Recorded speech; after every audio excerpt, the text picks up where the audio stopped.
Merhabalar, sizlar bilan Bitcoin kanali.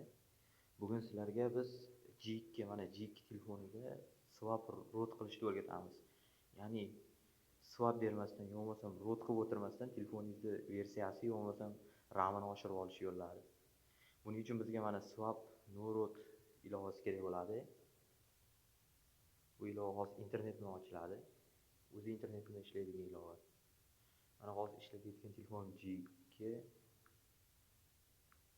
internet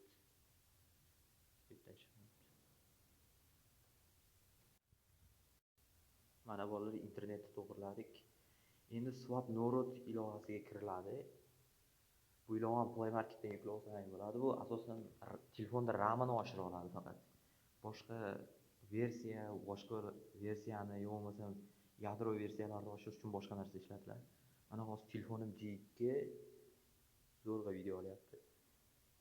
Ilovaga kirishni kutamiz. Mana bolalar ilovaga kirib oldik. Ilova mana shunday ishlaydi. O'zi bitta sahifachasi bor bo'ldi. Bu yerda mana istalgancha oshirsa bo'ladi. 8 gigagacha. Asosan siz telefoningizning xotirasi qancha bo'lsa, o'shanday qilsa bo'ladi. Mana shu yerda.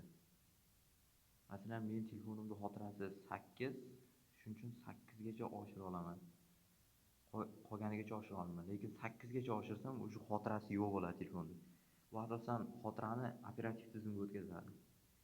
Ya'ni mana yerdagi 8 gigabaytgacha olib borsam, bu 8 gigabayt bo'ladi va xotirani 8 gigabaytni operativga o'tkazadi. Bundan keyin telefonda RAM ham o'ziga yarasha oshadi. Masalan, hozir mana yerda men aslida 512 megabayt edi bu G2 uchun. Lekin buni swap berib 1 gigabayt qilamiz. Bunda create swap deb bosiladi. Avvalo bu yerda mana kerakli joyni belgilaysizlar. Undan keyin create swap bosiladi. Bosilgandan keyin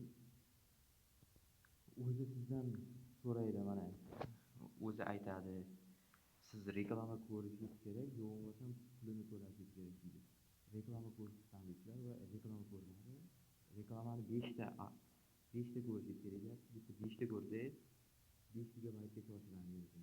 Bu telefoningiz xotirasiga bog'liq. Telefoningiz xotirasi qancha katta bo'lsa, RAM ham shuncha oshadi. Bunda mana tagida swap bergandan keyin qanaqa o'zgarishini joyini yozib qo'yibdi.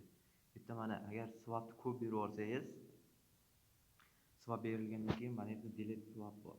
Bunda o'chirib yuborsa bo'ladi.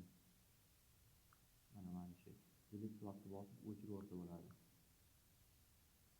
Shunday voqealar bunda ramni oshirsa bo'ladi. Masalan, men o'zim G2 telefonda Mobile Legends o'ynayman. Bunda oshirish rosa qiyin. Endi o'ynash ancha muammo bo'ladi. Shunday qilib oshirsa bo'ladi. Kanalga obuna bo'ling.